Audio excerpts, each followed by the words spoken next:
The next entry in this series is banking and financial services, phase 9. So far as banking and financial services are concerned, the entries are quite easy. इसमें कुछ ज़्यादा complications है नहीं.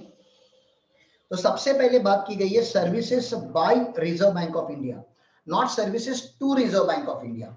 There is one exemption provided in GST law for services provided to RBI, but that is given in IGST Act, not in CGST Act. So that we will look into later on. Here we should focus on services by Reserve Bank of India. So whatever service RBI provides in India is exempted. Entry number 27 is kind of important entry here that you need to keep in mind. Banks always give loans, and bank's basic job is to take deposits and give loans. Take deposits and give loans. On deposit, banks pays interest, and on loans, bank charge interest. So this interest and commission charged by the banks should not have implication of GST.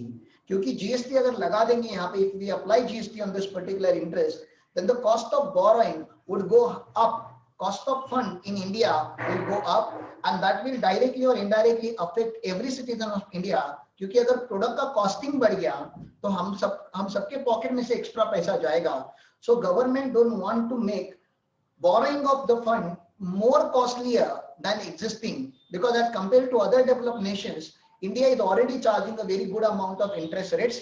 तो वो और उनको महंगा नहीं करना था, तो उन्होंने इनको एग्जाम करके रखा हुआ है. तो सबसे पहला point, which is very important point, extending deposits, loans and advances in so far as the consideration is represented by way of interest or discount.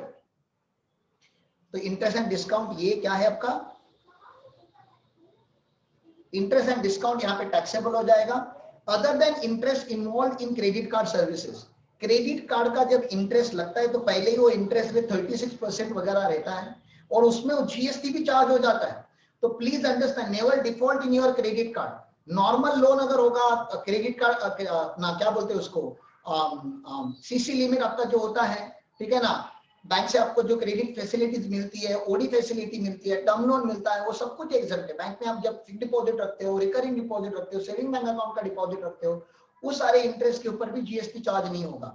लेकिन याद रखो आप, एक बात तो एकदम क्लियर है यहाँ पे कि क्रेडिट कार्ड से अगर आप ट्रांजैक्शन करते हो और अगर आप टाइम पे पेमेंट नहीं करते तो बैंक जो इंटरेस्ट चार्ज करेगा वो इंटरेस्ट के ऊपर भी आपको जीएसटी भरना पड़ेगा. मैंने आपको बहुत पहले जब सप्लाई का डिफिनेशन पढ़ा रहा था तो मैंने आपको एक बात बताई थी कि जो बैंक का जो सप्लाई होता है, ट्रांजैक्शन इन मेयरली मनी, जहाँ पे मैंने बताया था conversion of one currency into another currency. रुपये का डॉलर में, डॉलर का पाउंड में, पाउंड का जापानीज येन में अगर आप कन्वर्ट कर रहे हो तो क्या हो जाएगा, टैक्सेबिलिटी आ जाएगी, ठीक है ना. लेकिन जब इंटर से सेल या परचेस होता है अमंग बैंक, एक बैंक दूसरे बैंक को, एसबीआई जब ICICI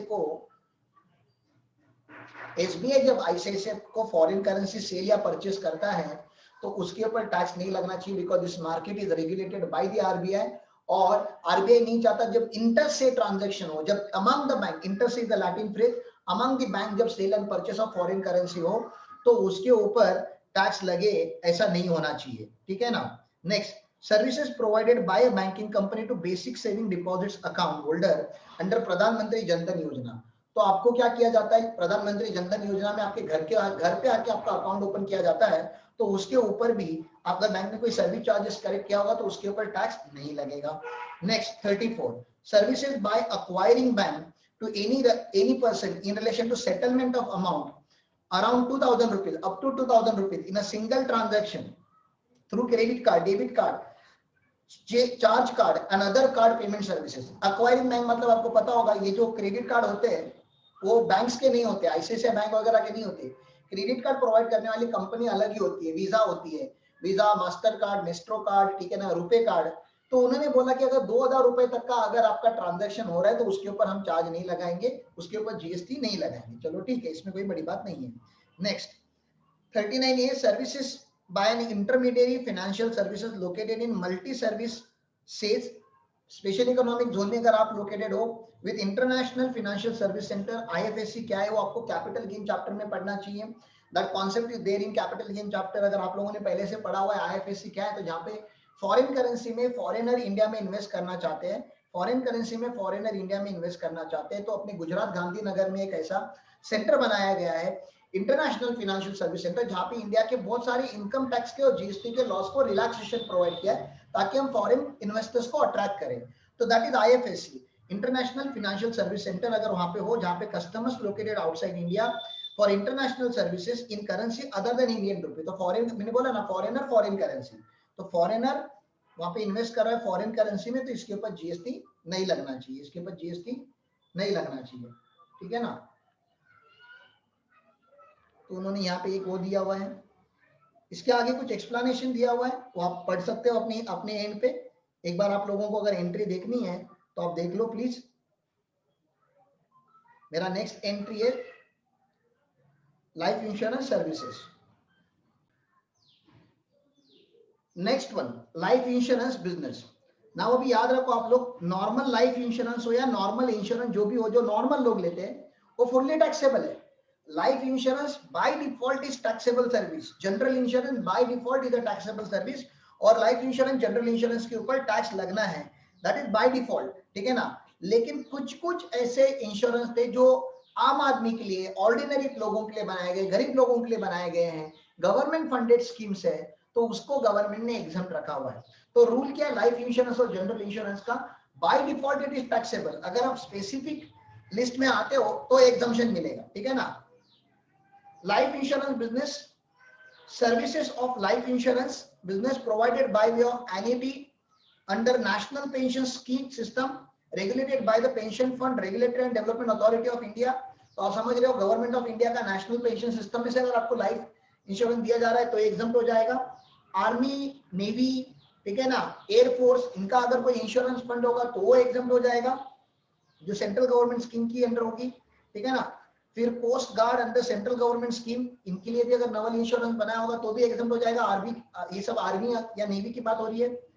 services of life insurance business provided under following scheme, तो ये कुछ पर्टिकुलर स्कीम है जहाँ पे नॉर्मल आपके मेरे जैसे लोग यहाँ पे सर्विस ले सकते हैं। तो जनश्री बीमा योजना, तो ये एग्जम्प्ट है। आम आदमी बीमा योजना, बीमा मींस इंश्योरेंस, ठीक है ना, ये भी एग्जम्प्ट है।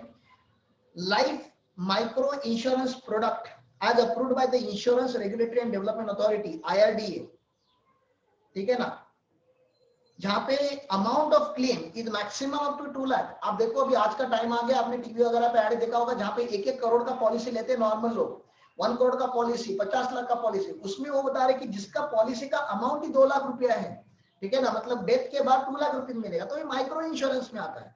और माइक्रो इंश्योरेंस के ऊपर टैक्स नहीं लगना चाहिए क्योंकि बहुत ही lower section of the society, economically weaker section of the society इन इंश्योरेंस को परचेस करता होगा। वरिष्ठ पेंशन बीमा योजना मतलब सीनियर सिटीजन का बीमा योजना अगर होगा तो। प्रधानमंत्री जीवन ज्योति बीमा योजना जो हमारे मोदी अंकल ने लॉन्च किया था ये भी एग्जम्प्ट है। प्रधानमंत्री जनधन योजना ये भी एग्जम्प्ट है। प्रधानमंत्री वयोवंदन योजना ये भी एग्जम्प्ट है, ठीक है ना। तो ये कुछ सिलेक्टेड इंश्योरेंस पॉलिसीज एग्जम्प्ट है, आपको 2-3 बार रीड करने तो शायद आपको याद हो जाएगा। Next exemption, services provided bye specified bodies, कुछ पर्टिकुलर एंटिटीज है जिनको हमने एग्जाम करके रखा हुआ है, जैसे एम्प्लॉय स्टेट इंश्योरेंस कॉर्पोरेशन, तो ये गवर्नमेंट एजेंसीज है, उनको एग्जाम करना ही था, उनको तो नहीं टैक्स करना था, ठीक है ना। एम्प्लॉय प्रोविडेंट फंड जो है उसको भी हमने एग्जाम करके रखा हुआ है। Coal mines provident fund organisation, इसको भी एग्जाम करके रखा हुआ है। नेशनल पेंशन सिस्टम करके गवर्नमेंट की एक ऑर्गेनाइजेशन, उसको एग्जाम करके रखा है जो पेंशन ऑपरेट करता है। अगर आप और आप लोगों ने इनकम टैक्स में 80CCD पढ़ा होगा तो उसमें यहाँ पे एनपीएस का रेफरेंस आता है।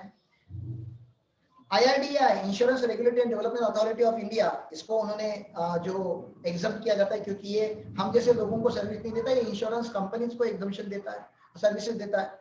सेबी जो मार्केट के रेगुलेटर है वो एग्जाम्प्ट हो गए, तो आप समझो ना, बैंकिंग कंपनी के रेगुलेटर होते हैं आरबीआई, बैंकिंग के रेगुलेटर होते हैं आरबीआई, इंश्योरेंस के रेगुलेटर होते हैं IRDA, ठीक है ना। लिस्टेड कंपनीज के रेगुलेटर होती है सेबी।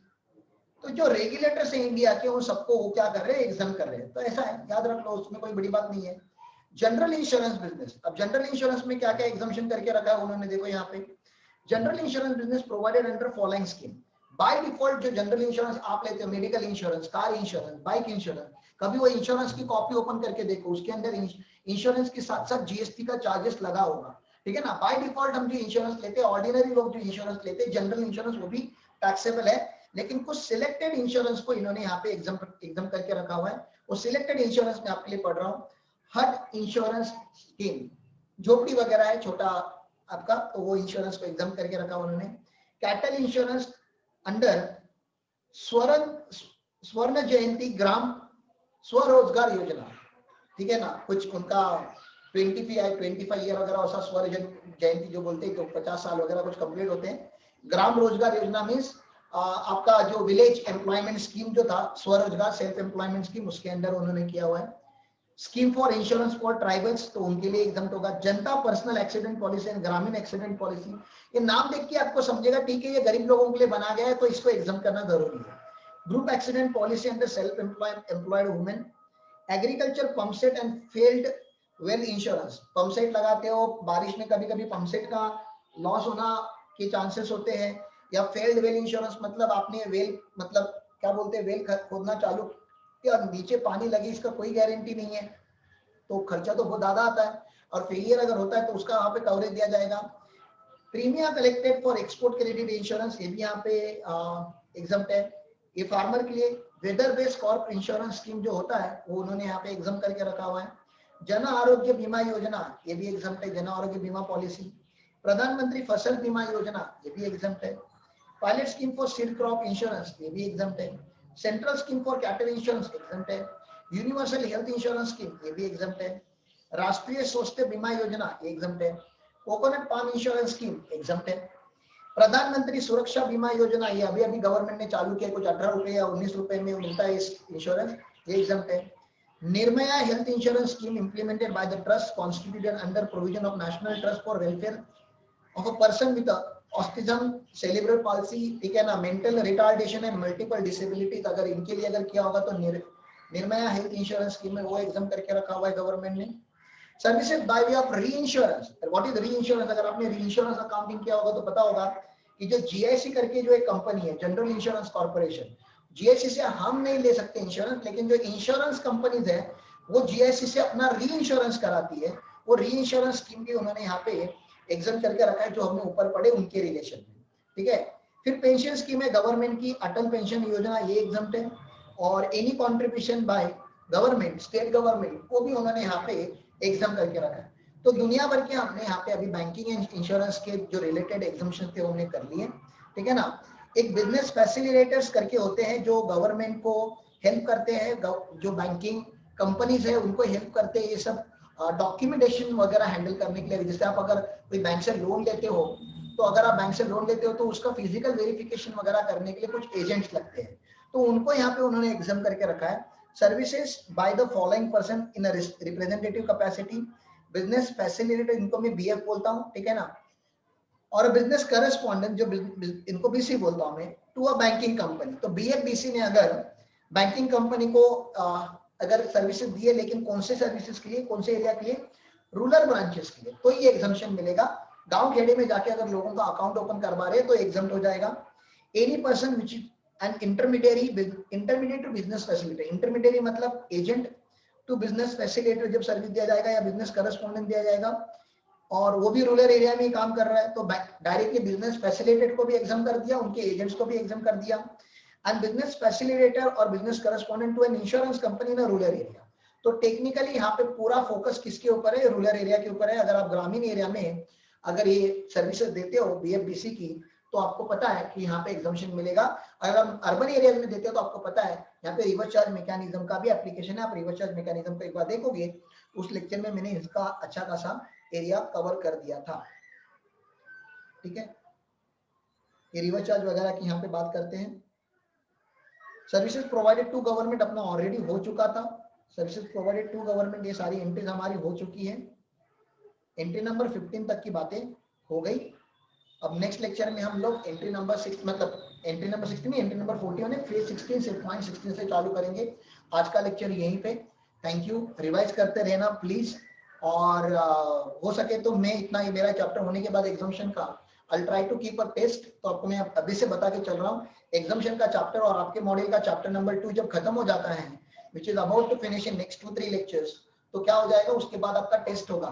यहाँ तक जितना भी डिस्कशन हुआ है उसके ऊपर, because this is the base for understanding the further GST.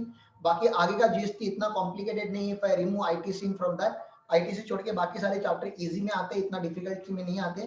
आपको खाली याद रखना है कि जितना मैंने पढ़ाया हुआ है उतना बहुत अच्छे से करना है, रिवीजन करते रहो please. Thank you for the day, bye bye.